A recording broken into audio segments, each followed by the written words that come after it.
राधे राधे। प्रणाम सभी को। वसुदेव सुतं देवं कंस चाणूरमर्दनं देवकी परमानंदम कृष्णं वंदे जगद्गुरुं। नारायण नारायण नारायण। आप सभी को शरदोत्सव की बहुत बहुत बधाई हो। आज सुबह से ठाकुर जी ने बारिश की जड़ी लगा रखी है। आज तो ठाकुर जी भी भीगेंगे और गोपियाँ भी भीगेंगी। सब बारिश में भीगते भीगते ही रास रचेंगे। अच्छा है।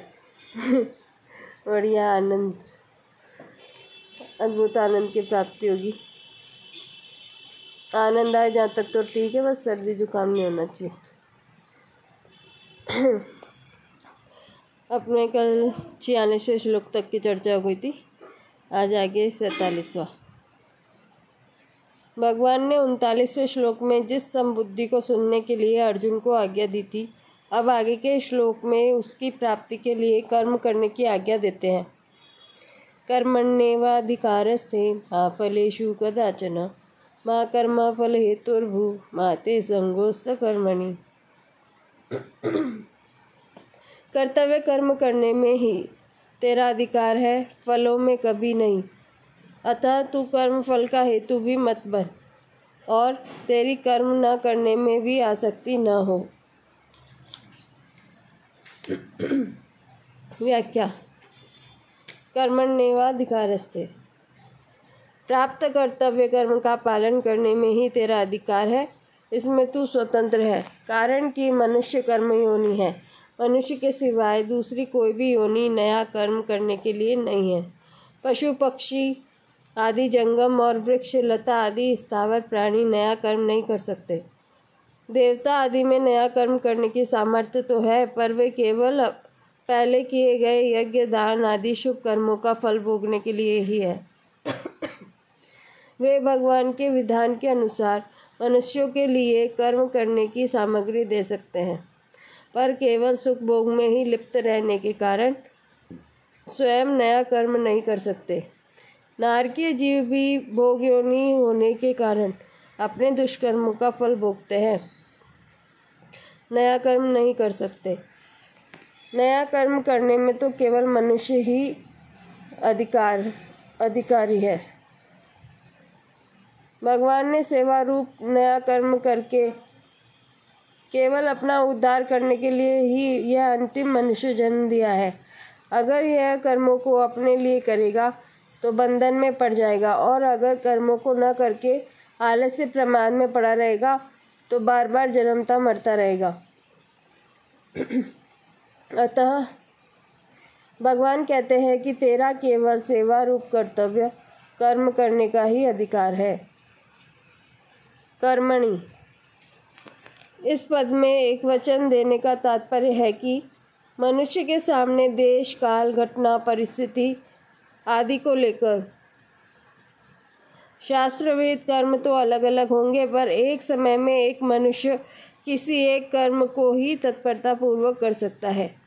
जैसे क्षत्रिय होने के कारण अर्जुन के लिए युद्ध करना, दान देना आदि कर्तव्य कर्मों का विधान है, पर वर्तमान में युद्ध के समय वह एक युद्ध रूप कर्तव्य कर्म ही कर सकता है, दान आदि कर्तव्य कर्म नहीं कर सकता। मार्मिक बात। मनुष्य शरीर में दो बातें हैं, पुराने कर्मों का फल भोग और नया पुरुषार्थ। दूसरी योनियों में केवल पुराने कर्मों का फल भोग है, अर्थात कीट पतंग पशु पक्षी देवता ब्रह्मालोक तक की योनियां भोग योनियां हैं। इसलिए उनके लिए ऐसा करो और ऐसा मत करो यह विधान नहीं है। पशु पक्षी कीट पतंग आदि जो कुछ भी कर्म करते हैं उनका वह कर्म भी फल भोग में है, कारण कि उनके द्वारा किया जाने वाला कर्म उनके प्रारब्ध के अनुसार पहले से ही रचा हुआ है। उनके जीवन में अनुकूल प्रतिकूल परिस्थिति का जो कुछ भोग होता है वह भोग भी फल भोग में ही है। परंतु मनुष्य शरीर तो केवल नए पुरुषार्थ के लिए ही मिला है, जिसमें यह अपना उद्धार कर ले। इस मनुष्य शरीर में दो विभाग है। एक तो इसके सामने पुराने कर्मों के फल रूप में अनुकूल प्रतिकूल परिस्थिति आती है, और दूसरा यह नया पुरुषार्थ नए कर्म करता है, क्योंकि कर्मों के अनुसार ही इसके भविष्य का निर्माण होता है। इसीलिए शास्त्रों, संत महापुरुषों का विधि निषेध, राज्य आदि का शासन केवल मनुष्यों के लिए ही होता है, क्योंकि आदि का शासन केवल मनुष्य में पुरुषार्थ की प्रधानता है, नए कर्मों को करने की स्वतंत्रता है, परंतु पिछले कर्मों के फलस्वरूप मिलने वाली अनुकूल प्रतिकूल परिस्थिति को बदलने में यह परतंत्र है। तात्पर्य है कि मनुष्य कर्म करने में स्वतंत्र और फल प्राप्ति में परतंत्र है, परंतु अनुकूल प्रतिकूल से प्राप्त परिस्थिति का सदुपयोग करके मनुष्य उसको अपने उद्धार की साधन सामग्री बना सकता है, क्योंकि यह मनुष्य शरीर अपने उद्धार के लिए ही मिला है। इसलिए इसमें नया पुरुषार्थ भी उद्धार के लिए है, और पुराने कर्मों के फल रूप से प्राप्त परिस्थिति भी उद्धार के लिए ही है। इसमें एक विशेष समझने की बात है कि इस मनुष्य जीवन में प्रारब्ध के अनुसार जो भी शुभ या अशुभ परिस्थिति आती है, उस परिस्थिति को मनुष्य सुखदायी या दुखदायी तो मान सकता है, पर वास्तव में देखा जाए तो उस परिस्थिति से सुखी या दुखी होना कर्मों का फल नहीं है, प्रत्युत मूर्खता का फल है। कारण कि परिस्थिति तो बाहर से बनती है और सुखी दुखी होता है स्वयं। उस परिस्थिति के साथ तादात्म्य करके यह सुख दुख का भोक्ता बनता है। अगर मनुष्य उस परिस्थिति के साथ तादात्म्य न करके उसका सदुपयोग करे, तो वही परिस्थिति उसका उद्धार करने के लिए साधन सामग्री बन जाएगी। सुखदायी परिस्थिति का सदुपयोग है दूसरों की सेवा करना, और दुखदायी परिस्थिति का सदुपयोग है सुख भोग की इच्छा का त्याग करना। दुखदायी परिस्थिति आने पर मनुष्य को कभी भी घबराना नहीं चाहिए, प्रत्युत यह विचार करना चाहिए कि हमने पहले सुख भोग की इच्छा से ही पाप किए थे, और वे ही पाप दुखदायी परिस्थिति के रूप में आकर नष्ट हो रहे हैं। इसमें एक लाभ यह है कि उन पापों का प्रायश्चित हो रहा है और हम शुद्ध हो रहे हैं। दूसरा लाभ यह है कि हमें इस बात की चेतावनी मिलती है कि अब हम सुख भोग के लिए पाप करेंगे तो आगे भी इसी प्रकार दुखदायी परिस्थिति आती रहेगी। इसलिए सुख भोग की इच्छा से अब कोई काम करना ही नहीं है, प्रत्युत प्राणी मात्र के हित के लिए ही काम करना है। तात्पर्य यह हुआ कि पशु पक्षी कीट पतंग आदि योनियों के लिए पुराने कर्मों का फल और नया कर्म ये दोनों ही भोग रूप में हैं, और मनुष्य के लिए पुराने कर्मों का फल और नया कर्म पुरुषार्थ ये दोनों ही उद्धार के साधन हैं। मा फलेषु कदाचन, फल में तेरा किंचन मात्र भी अधिकार नहीं है, अर्थात फल की प्राप्ति में तेरी स्वतंत्रता नहीं है, क्योंकि फल का विधान तो मेरे अधीन है। अतः फल की इच्छा न रखकर कर्तव्य कर्म कर। अगर तू फल की इच्छा रखकर कर्म करेगा तो तू बन जाएगा फले सक्तो निबध्यते। कारण कि फलेच्छा अर्थात भोक्तृत्व पर ही कर्तृत्व टिका हुआ है, अर्थात भोक्तृत्व से ही कर्तव्य आता है। फलेच्छा सर्वथा मिटने से कर्तृत्व मिट जाता है, और कर्तृत्व मिटने से मनुष्य कर्म करता हुआ भी नहीं बनता। भाव यह हुआ कि वास्तव में मनुष्य कर्तृत्व में उतना फंसा हुआ नहीं है जितना फलेच्छा अर्थात भोक्तृत्व में फंसा हुआ है। दूसरी बात, जितने भी कर्म होते हैं वे सभी प्राकृत पदार्थों और व्यक्तियों के संगठन से ही होते हैं। पदार्थों और व्यक्तियों के संगठन के बिना स्वयं कर्म कर नहीं सकता, अतः इनके संगठन के द्वारा किए हुए कर्म का फल अपने लिए चाहना ईमानदारी नहीं है। अतः कर्म का फल चाहना मनुष्य के लिए हितकारक नहीं है। फल में तेरा अधिकार नहीं है। इससे यह बात सिद्ध हो जाती है कि फल के साथ संबंध जोड़ने में अथवा न जोड़ने में मात्र मनुष्य स्वतंत्र है, सबल है। इसमें वो पराधीन और निर्बल नहीं है। फलेषु। इस पद में बहुवचन देने का तात्पर्य है कि मनुष्य कर्म तो एक करता है, पर उस कर्म के फल की इच्छा अनेक रखता है। जैसे मैं अमुक कर्म कर रहा हूँ तो इससे मेरे को पुण्य हो जाए, संसार में मेरी कीर्ति हो जाए, लोग मेरे को अच्छा समझे, मेरा आदर सत्कार करें, मेरे को इतना धन प्राप्त हो जाए, आदि आदि। निष्काम होने के उपाय। पहला, कामना पैदा होने से अभाव होता है। कामना की पूर्ति होने से परतंत्रता और पूर्ति न होने से दुख होता है, तथा कामना पूर्ति का सुख लेने से नई कामना की उत्पत्ति होती है और सकाम भाव पूर्वक नए नए कर्म करने की रुचि बढ़ती चली जाती है। ऐसा ठीक ठीक समझ लेने से निष्कामता स्वतः आ जाती है। दूसरा, कर्म नित्य नहीं है, क्योंकि उनका आरंभ और अंत होता है, तथा उन कर्मों का फल भी नित्य नहीं है, क्योंकि उनका भी संयोग और वियोग होता है, परंतु स्वयं नित्य है। अनित्य कर्म और कर्म फल से नित्य स्वरूप को कोई लाभ नहीं होता। ऐसा ठीक समझ लेने से निष्कामता आ जाती है। निष्काम होने से संसार का संबंध छूट जाता है और परमात्मा तत्व की प्राप्ति हो जाती है। कर्मों में निष्काम होने के लिए साधक में तेजी का विवेक भी होना चाहिए और सेवा भाव भी होना चाहिए, क्योंकि इन दोनों के होने से ही कर्मयोग ठीक तरह से आचरण में आएगा। नहीं तो कर्म हो जाएंगे पर योग नहीं होगा।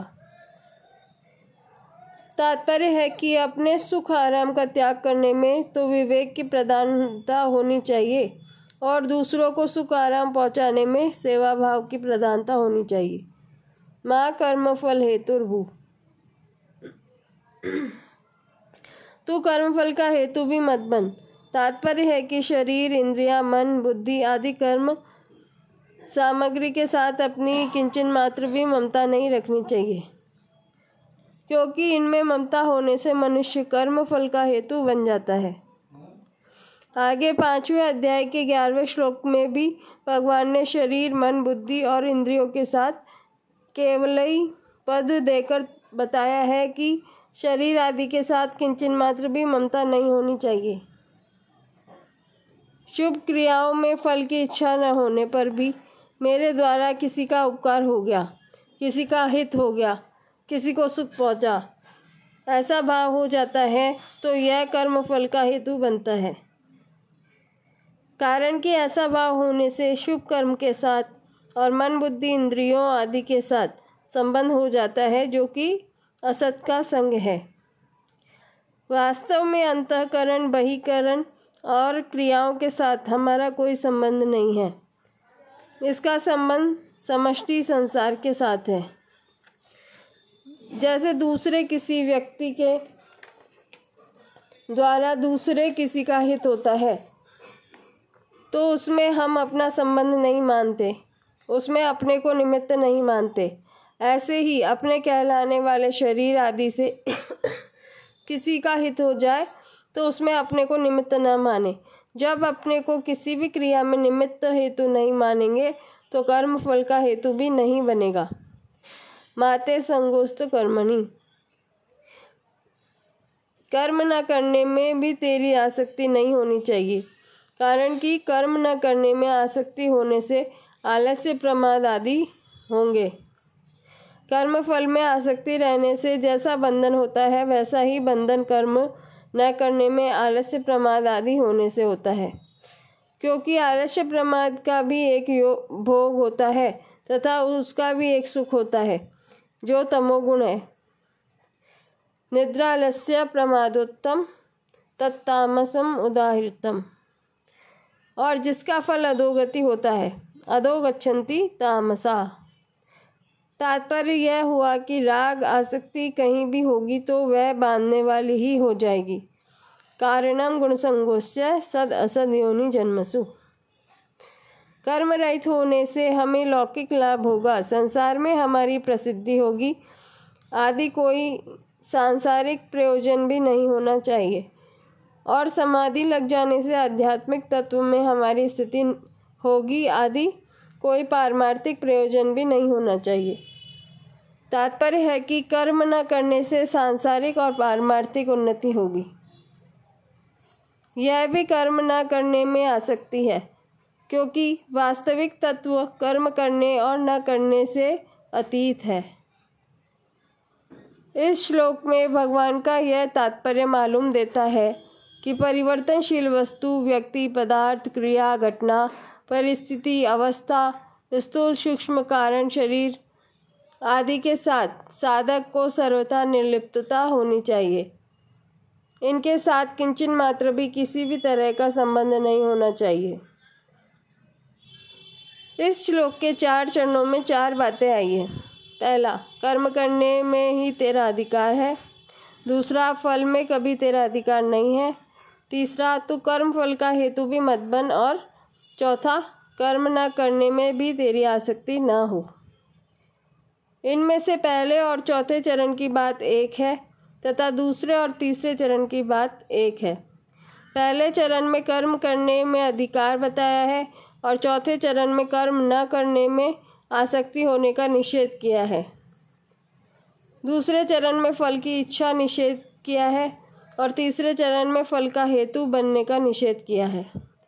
तात्पर्य यह हुआ कि अकर्मण्यता में रुचि होने से प्रमाद, आलस्य आदि तामसिक वृत्ति के साथ तेरा संबंध हो जाएगा। कर्म एवं कर्म फल के साथ संबंध जोड़ने से तेरा राजसिक वृत्ति के साथ संबंध हो जाएगा। प्रमाद, आलस्य, कर्म, कर्मफल आदि का संबंध न रहने पर जो विवेकजन्य सुख होता है, प्रकाश मिलता है, ज्ञान मिलता है, उसके साथ संबंध जोड़ने से सात्विकी वृत्ति के साथ संबंध हो जाएगा। इनके साथ संबंध होना ही जन्म मरण का कारण है। अतः साधक कर्म, कर्मफल और इनके त्याग का सुख, इनमें से किसी के भी साथ अपना संबंध न जोड़े, इनमें राग या आसक्ति न करे। कर्म करते हुए इनके साथ संबंध न रखना ही कर्मयोग है। परिशिष्ट भाव, एक कर्म विभाग है और एक फल विभाग है। मनुष्य का कर्म विभाग में ही अधिकार है, फल विभाग में नहीं। कारण कि नया पुरुषार्थ होने से कर्म विभाग मनुष्य के अधीन है और पूर्वकृत कर्मों का भोग होने से फल विभाग प्रारब्ध के अधीन है। कर्मयोग की दृष्टि से देखें तो मनुष्य को जो साधन सामग्री मिली है वह प्रारब्ध है और उसका सदुपयोग करना अर्थात उसको अपना और अपने लिए न मानकर प्रत्युत दूसरों का और दूसरों के लिए मानकर उसकी सेवा में लगाना पुरुषार्थ है। कर्मयोग में मुख्य बात है अपने कर्तव्य के द्वारा दूसरे के अधिकार की रक्षा करना और कर्मफल का अर्थात अपने अधिकार का त्याग करना। दूसरे के अधिकार की रक्षा करने से पुराना राग मिट जाता है और अपने अधिकार का त्याग करने से नया राग पैदा नहीं होता। इस प्रकार पुराना राग मिटने से और नया राग पैदा न होने से कर्मयोगी वीतराग हो जाता है। वीतराग होने पर उसको तत्वज्ञान हो जाता है। कारण कि तत्वज्ञान की प्राप्ति में नाशवान असत वस्तुओं का राग ही बाधक है। रागो लिंगम बोधस्य चित्त अव्यायाम भूमिषु कुतः शाद्वलता तस्य यस्या अग्निकोटरे तरो। तात्पर्य है कि वस्तु, व्यक्ति और क्रिया में मन का जो राग है, खिंचाव है, वह अज्ञान का खास चिन्ह है। जैसे किसी वृक्ष के कोटर में आग लगी तो वृक्ष हरा भरा नहीं रहता, सूख जाता है। ऐसे ही जिसके भीतर राग रूपी आग लगी हो उसको शांति नहीं मिल सकती। पूर्व श्लोक में कर्म करने की आज्ञा देने के बाद अब भगवान कर्म करते हुए सम रहने का प्रकार बताते हैं। योगस्थ कुरु कर्माणि संगम त्यक्त्वा धनंजय सिद्ध सिद्ध्यो समो भूत्वा समत्वं योग उच्यते। हे धनंजय, तू आसक्ति का त्याग करके सिद्धि असिद्धि में सम होकर योग में स्थित हुआ कर्मों को कर, क्योंकि समत्व ही योग कहा जाता है। व्याख्या। संगम त्यक्त्वा।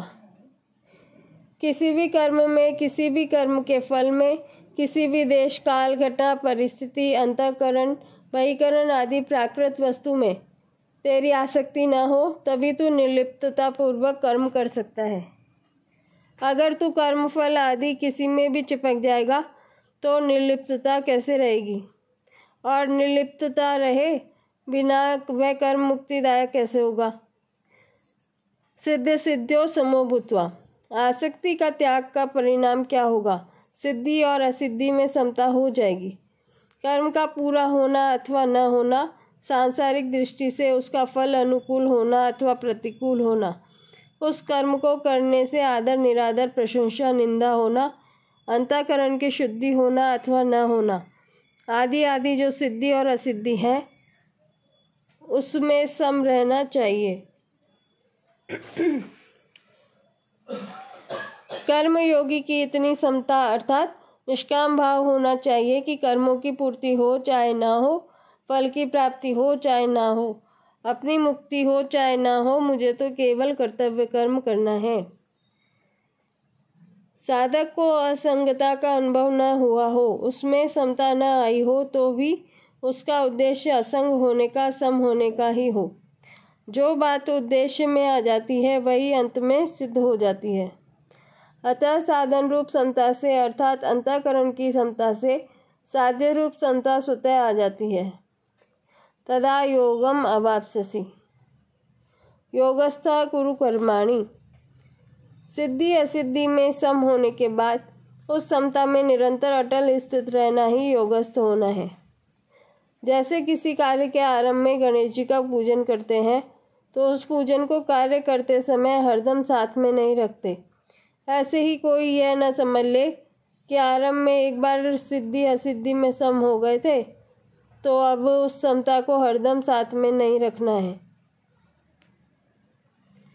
राग द्वेष करते रहना है, इसलिए भगवान कहते हैं कि समता में हरदम स्थित रहते हुए ही कर्तव्य कर्म को करना चाहिए। समत्वम योग उच्यते। समता ही योग है, अर्थात समता परमात्मा का स्वरूप है। वह समता अंतःकरण में निरंतर बनी रहनी चाहिए। आगे 5वें अध्याय के 19वें श्लोक में भगवान कहेंगे कि जिनका मन समता में स्थित हो गया है उन लोगों ने जीवित अवस्था में ही संसार को जीत लिया है। क्योंकि ब्रह्म निर्दोष और सम है, अतः उनकी स्थिति ब्रह्म में ही है। समता का नाम योग है। यह योग की परिभाषा है। इसी को आगे 6ठे अध्याय के 23वें श्लोक में कहेंगे कि दुखों के संयोग का जिसमें वियोग है उसका नाम योग है। ये दोनों परिभाषाएं वास्तव में एक ही है। जैसे दांत की बीमारी में खुजली का सुख होता है और जलन का दुख होता है, पर ये दोनों ही बीमारी होने से दुख रूप है। ऐसे ही संसार के संबंध से होने वाला सुख और दुख दोनों ही वास्तव में दुख रूप है। ऐसे संसार से संबंध विच्छेद का नाम ही दुख संयोग वियोग है। अतः चाहे दुखों के संयोग का वियोग अर्थात सुख दुख से रहित होना कहें, चाहे सिद्धि असिद्धि में अर्थात सुख दुख में सम होना कहें, एक ही बात है। इस श्लोक का तात्पर्य यह हुआ कि स्थूल सूक्ष्म और कारण शरीर से होने वाली मात्र क्रियाओं को केवल संसार की सेवा रूप से करना है, अपने लिए नहीं। ऐसा करने से ही समता आएगी। बुद्धि और समता संबंधी विशेष बात। बुद्धि दो तरह की होती है, अव्यवसायत्मिका और व्यवसायत्मिका। जिसमें सांसारिक सुख भोग आराम मान बढ़ाई आदि प्राप्त करने का ध्येय होता है, वह बुद्धि अव्यवसायत्मिका होती है। जिसमें समता की प्राप्ति करने का, अपना कल्याण करने का ही उद्देश्य रहता है, वह बुद्धि व्यवसायत्मिका होती है। अव्यवसायत्मिका बुद्धि अनंत होती है और व्यवसायत्मिका बुद्धि एक होती है। जिसकी बुद्धि अव्यवसायत्मिका होती है वह स्वयं अव्यवसायी होता है। बुद्धयो व्यवसायी नाम, तथा वह संसारी होता है। जिसकी बुद्धि व्यवसायत्मिका होती है वह स्वयं व्यवसायी होता है। व्यवस्वितो ही स, तथा वह साधक होता है। समता भी दो तरह की होती है, साधन रूप समता और साध्य रूप समता। साधन रूप समता अंतःकरण की होती है और साध्य रूप समता परमात्मा तत्व की होती है। सिद्धि असिद्धि, अनुकूलता प्रतिकूलता आदि में सम रहना अर्थात अंतःकरण में राग द्वेष न होना साधन रूप समता है, जिसका वर्णन गीता में अधिक हुआ है। इस साधन रूप समता से जिस स्वतः सिद्ध समता की प्राप्ति होती है वह साध्य रूप समता है, जिसका वर्ण इसी अध्याय के 53वें श्लोक में यदा योगमवाप्स्यसि तदा योगमवाप्स्यसि पदों में हुआ है। अब इन चारों भेदों को यों समझे कि एक संसारी होता है और एक साधक होता है, एक साधन होता है और एक साध्य होता है। भोगना और संग्रह करना, यही जिसका उद्देश्य होता है वह संसारी है। उसकी एक व्यवसायत्मिका बुद्धि नहीं होती, परंतु कामना रूपी शाखाओं वाली अनंत बुद्धियां होती हैं। मेरे को तो समता की प्राप्ति ही करनी है, चाहे हो जाए चाहे ना हो, ऐसा निश्चय करने वाले की व्यवसायत्मिका बुद्धि होती है। ऐसा साधक जब व्यवहार क्षेत्र में आता है तब उसके सामने रिद्धि सिद्धि असिद्धि, लाभ हानि, अनुकूल प्रतिकूल परिस्थिति आदि आने पर भी वह उनमें सम रहता है, राग द्वेष नहीं करता। इस साधन रूप समता से वह संसार को ऊंचा उठा सकता है, स्वयं उस संसार के राग द्वेष से ऊंचा उठ जाता है। यहैव तर्जिता सर्गो येषां साम्यम स्थितम मना। साधन रूप का समता से स्वतः सिद्ध समरूप परमात्मा की प्राप्ति हो जाती है। निर्दोषम ही समम ब्रह्म तस्मात् ब्रह्मणि ते स्थिता। परिशिष्ट भाव। पातंजल योग दर्शन में चित्त वृत्ति निरोध रूप साधन को योग कहा गया है। योगश्चित्त वृत्ति निरोध। इस योग के परिणाम स्वरूप दृष्टा की स्वरूप में स्थिति हो जाती है, तदा दृष्टु स्वरूपे अवस्थानम। इस प्रकार पातंजल योग दर्शन में योग का जो परिणाम बताया गया है उसी को गीता योग कहती है। समत्वम योग उच्यते तम विद्यात् दुख संयोगात् वियोगम योग संगीतम। तात्पर्य है कि गीता चित्त वृत्तियों से सर्वथा संबंध विच्छेद पूर्वक स्वतः सिद्ध सम स्वरूप में स्वाभाविक स्थिति को योग कहती है। इस योग अर्थात समता से स्थित होने पर भी कभी इससे वियोग अर्थात व्युत्थान नहीं होता, इसलिए इसको नित्य योग भी कहते हैं। चित्त वृत्तियों का निरोध होने पर जो निर्विकल्प अवस्था होती है, पर समता में स्वतः सिद्ध स्थिति का अनुभव होने पर निर्विकल्प बोध होता है। निर्विकल्प बोध अवस्था नहीं है, प्रत्युत संपूर्ण अवस्थाओं से अतीत तथा उनका प्रकाशक एवं संपूर्ण योग साधनों का फल है। अवस्था तो निर्विकल्प और सविकल्प दोनों होती हैं, पर बोध निर्विकल्प ही होता है। इस प्रकार गीता का योग पातंजल योग दर्शन के योग से बहुत विलक्षण है। पातंजल योग दर्शन के योग का अधिकारी वह है जो मूढ़ और क्षिप्त वृत्ति वाला नहीं है, प्रत्युत विक्षिप्त वृत्ति वाला है।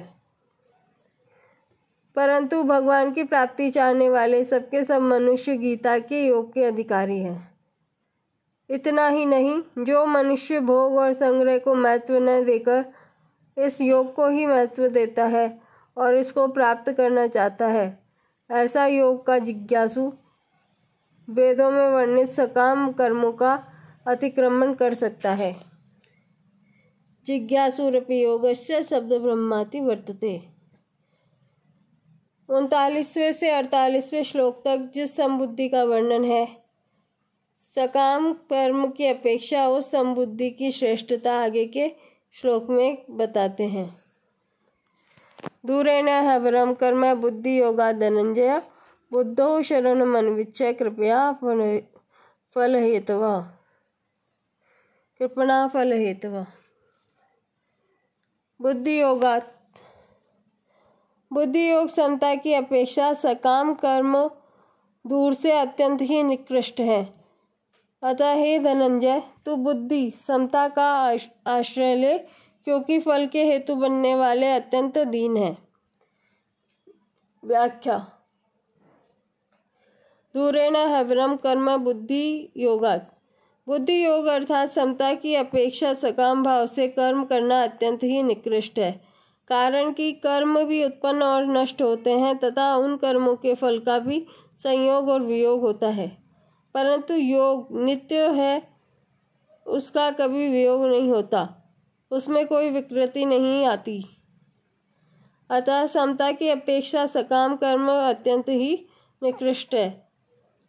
संपूर्ण कर्मों में समता ही श्रेष्ठ है। समता के बिना तो मात्र जीव कर्म करते ही रहते हैं तथा उन कर्मों के परिणाम में जन्मते मरते और दुख भोगते रहते हैं। कारण कि समता के बिना कर्मों में उद्धार करने की ताकत नहीं है। कर्मों में समता ही कुशलता है। अगर कर्मों में समता नहीं होगी तो शरीर में अहमता ममता हो जाएगी, और शरीर में अहमता ममता होना ही सद पशु बुद्धि है। भागवत में सुखदेव जी ने राजा परीक्षित से कहा है, त्वं तु राजन मरिष्यति पशु बुद्धि इमां जहि। अर्थात हे राजन, अब तुम यह पशु बुद्धि छोड़ दो कि मैं मर जाऊंगा। दूरेण कहने का तात्पर्य है कि जैसे प्रकाश और अंधकार सभी समकक्ष नहीं हो सकते, ऐसे ही बुद्धि योग और सकाम कर्म भी कभी समकक्ष नहीं हो सकते। इन दोनों में दिन रात की तरह महान अंतर है। कारण कि बुद्धि योग तो परमात्म तत्व की प्राप्ति कराने वाला है और सकाम कर्म जन्म मरण देने वाला है। बुद्धौ शरणमन्विच्छ। तू बुद्धि समता की शरण ले। समता में निरंतर स्थित रहना ही उसकी शरण लेना है। समता में स्थित रहने से ही तुझे स्वरूप में अपनी स्थिति का अनुभव होगा। कृपणा फल हेतव। कर्मों के फल का हेतु बनना अत्यंत निकृष्ट है। कर्मफल, कर्म सामग्री और शरीर आदि कारणों के साथ अपना संबंध जोड़ लेना ही कर्म फल का हेतु बनना है। अतः भगवान ने 47वें श्लोक में महाकर्म फल हेतुर्भु कहकर कर्मों के फल के हेतु बनने में निषेध किया है। कर्म और कर्मफल का विभाग अलग है तथा इन दोनों से रहित जो नित्य तत्व है उसका विभाग अलग है। वह नित्य तत्व अनित्य कर्मफल के आश्रित हो जाए, इसके समान निकृष्टता और क्या होगी। परिशिष्ट भाव। योग की अपेक्षा कर्म दूसरे ही निकृष्ट है, अर्थात कल्याणकारक नहीं है। जैसे पर्वत से अणु बहुत दूर है, अर्थात अणु को पर्वत के पास रखकर दोनों की तुलना नहीं की जा सकती, ऐसे ही योग से कर्म बहुत दूर है, अर्थात योग और कर्म की तुलना नहीं की जा सकती। कर्मों में योग ही कुशलता है। योगः कर्मसु कौशलम। इसलिए योग के बिना कर्म निकृष्ट है, निरर्थक है और बाधक है। कर्मणा बध्यते जंतु। कर्म योग में कर्म करण सापेक्ष है, पर योग करण निरपेक्ष है। योग की प्राप्ति कर्म से नहीं होती, प्रत्युत सेवा त्याग आदि से होती है। अतः कर्मयोग कर्म नहीं है। कर्मयोग करण निरपेक्ष अर्थात विवेक प्रधान साधन है। अगर सेवा त्याग की प्रधानता न हो तो कर्म होगा, कर्मयोग होगा ही नहीं। समता तो परमात्मा तत्व की प्राप्ति कराने वाली है, पर सकाम कर्म जन्म मरण देने वाले हैं। इसलिए साधक को समता का ही आश्रय लेना चाहिए, समता में ही स्थित रहना चाहिए। समता में स्थित होने से वह दीन नहीं रहेगा, प्रत्युत कृत्य ज्ञात ज्ञातत्व और प्राप्त प्राप्तव्य हो जाएगा। परंतु जो सकाम भाव पूर्वक कर्म करता है वह सदा दीन बद्ध ही रहता है। गीता में कर्मयोग के लिए 3 शब्द आए हैं, बुद्धि योग और बुद्धि योग। कर्मयोग में कर्म की प्रधानता नहीं है, प्रत्युत योग की प्रधानता है। योग, बुद्धि और बुद्धि योग तीनों का एक ही अर्थ है। कर्मयोग में व्यवसायत्मिका बुद्धि की प्रधानता होने से इसको बुद्धि कहा गया है और विवेक पूर्वक त्याग की प्रधानता होने से इसको योग या बुद्धि योग कहा गया है। ध्यान योग में मन और कर्मयोग में बुद्धि की प्रधानता है। मन के निरोध में स्थिरता और चंचलता दोनों बहुत दूर तक रहती है, क्योंकि इसमें साधक मन को संसार से हटाना और परमात्मा में लगाना चाहता है। मन को संसार से हटाने पर संसार की सत्ता बनी रहती है। यह सिद्धांत है कि जब तक दूसरी सत्ता की मान्यता रहती है तब तक मन का सर्वथा निरोध नहीं हो सकता। इस समाधि तक पहुंचने पर भी समाधि और व्युत्थान ये 2 अवस्थाएं रहती है, परंतु बुद्धि की प्रधानता रहने पर कर्मयोग में विवेक की मुख्यता रहती है। विवेक में सत और असत दोनों रहते हैं। कर्मयोगी असत वस्तुओं को सेवा सामग्री मानकर उनको दूसरों की सेवा में लगा देता है, जिससे असत का त्याग शीघ्र और सुगमता पूर्वक हो जाता है। मन का निरोध करना निरंतर नहीं होता, प्रत्युत समय समय पर और एकांत में होता है। परंतु व्यवसायत्मिका बुद्धि अर्थात बुद्धि का एक निश्चय निरंतर रहता है। पूर्व श्लोक में जिस बुद्धि के आश्रय की बात बताई, अब आगे के श्लोक में उसी बुद्धि के आश्रय का फल बताते हैं। बुद्धि युक्तो जहाति है उभय सुकृत दुष्कृते तस्मात् योगाय युज्यस्व योग कर्मसु कौशलम। बुद्धि समता से युक्त मनुष्य यहाँ जीवित अवस्था में ही पुण्य और पाप दोनों का त्याग कर देता है। अतः तू योग समता में लग जा, क्योंकि कर्मों में योग ही कुशलता है। व्याख्या। बुद्धि युक्तो जहाति है उभय सुकृत दुष्कृते। समता युक्त मनुष्य जीवित अवस्था में ही पुण्य पाप का त्याग कर देता है, अर्थात उसको पुण्य पाप नहीं लगते, वह उनसे रहित हो जाता है। जैसे संसार में पुण्य पाप होते ही रहते हैं, पर सर्वव्यापी परमात्मा को वे पुण्य पाप नहीं लगते, ऐसे ही जो समता में निरंतर स्थित रहता है उसको पुण्य पाप नहीं लगते। समता एक ऐसी विद्या है जिसमें मनुष्य संसार में रहता हुआ ही संसार में सर्वथा निर्लिप्त रह सकता है। जैसे कमल का पत्ता जल से ही उत्पन्न होता है और जल में ही रहता है, पर वह जल से लिप्त नहीं होता, ऐसे ही समता युक्त पुरुष संसार में रहते हुए भी संसार से लिप्त नहीं होता। पुण्य पाप उसका स्पर्श नहीं करते, अर्थात वह पुण्य पाप से असंग हो जाता है। वास्तव में यह स्वयं पुण्य पाप से रहित है ही, केवल असत पदार्थों शरीर आदि के साथ संबंध जोड़ने से ही पुण्य पाप लगते हैं। अगर यह असत पदार्थों के साथ संबंध न जोड़े तो वह आकाश की तरह निर्लिप्त रहेगा, इसको पुण्य पाप नहीं लगेंगे। तस्मात् योगाय युज्यस्व।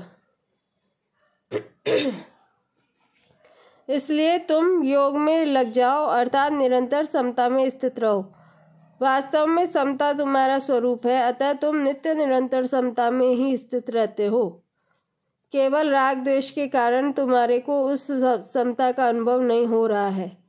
अगर तुम हरदम समता में स्थित न रहते तो सुख और दुख का ज्ञान तुम्हें कैसे होता, क्योंकि ये दोनों ही अलग अलग है। जब इन दोनों का तुम्हें ज्ञान होता है तो तुम इनके आने जाने में सदा समरूप से रहते हो। इसी समता का तुम अनुभव करो। योगः कर्मसु कौशलम। कर्मों में योग ही कुशलता है, अर्थात कर्मों की सिद्धि असिद्धि में और उन कर्मों की फल प्राप्ति में और अप्राप्ति में सम रहना ही कर्मों में कुशलता है। उत्पत्ति विनाशशील कर्मों में योग के सिवाय दूसरी कोई महत्व की चीज नहीं है। इन पदों में भगवान ने योग की परिभाषा नहीं बताई है, प्रत्युत योग की महिमा बताई है। अगर इन पदों का अर्थ कर्मों में कुशलता ही योग है, ऐसा किया जाए तो क्या आपत्ति है। अगर ऐसा अर्थ किया जाएगा तो जो बड़ी कुशलता से सावधानी पूर्वक चोरी करता है, उसका वह चोरी रूप कर्म भी योग हो जाएगा। अतः ऐसा अर्थ करना अनुचित है।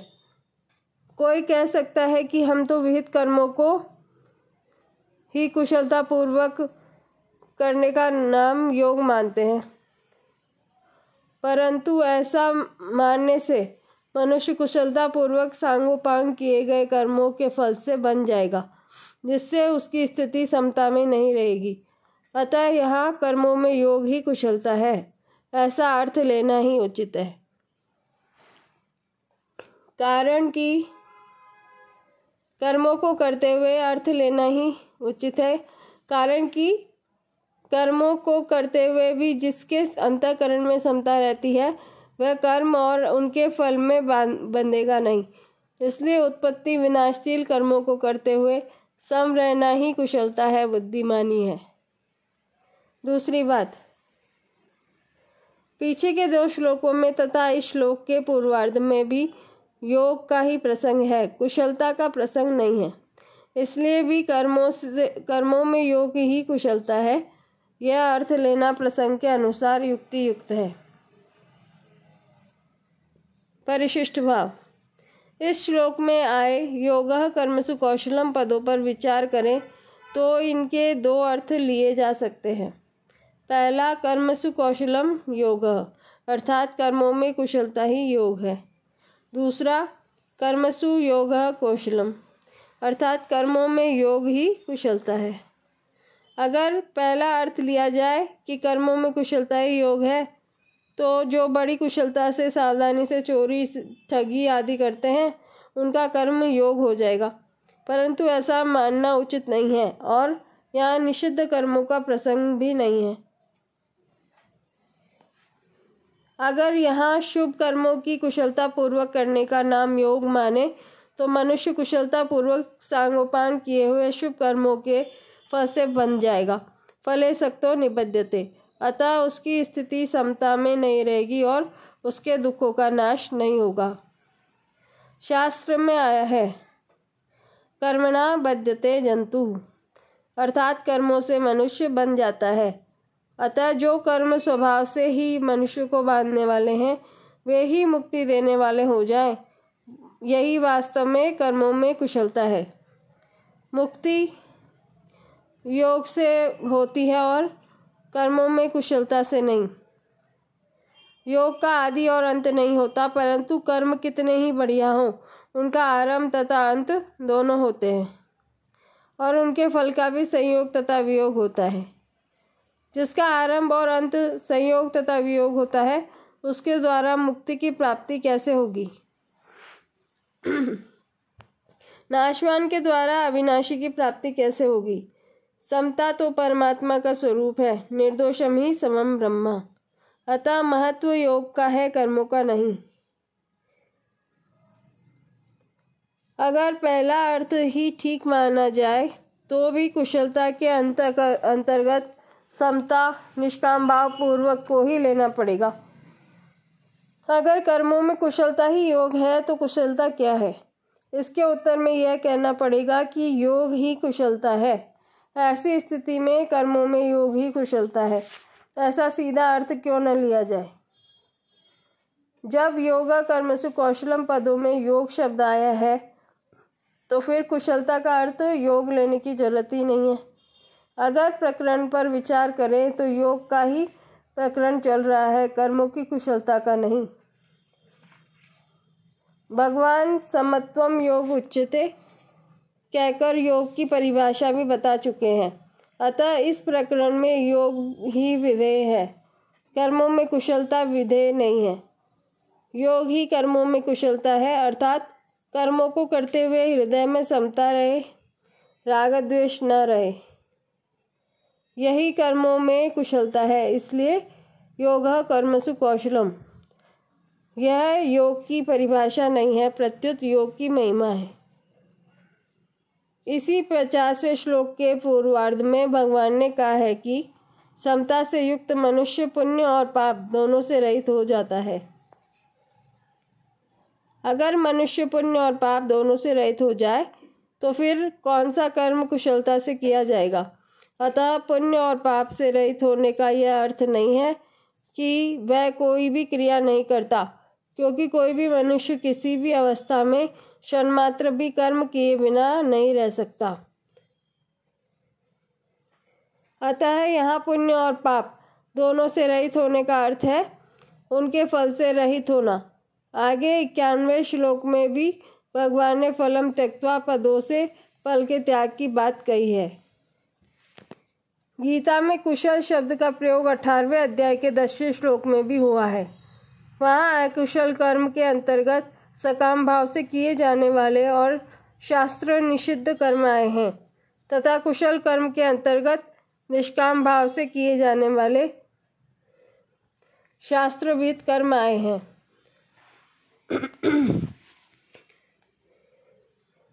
अकुशल और कुशल कर्मों का तो आदि अंत होता है, पर योग का आदि अंत नहीं होता। बांधने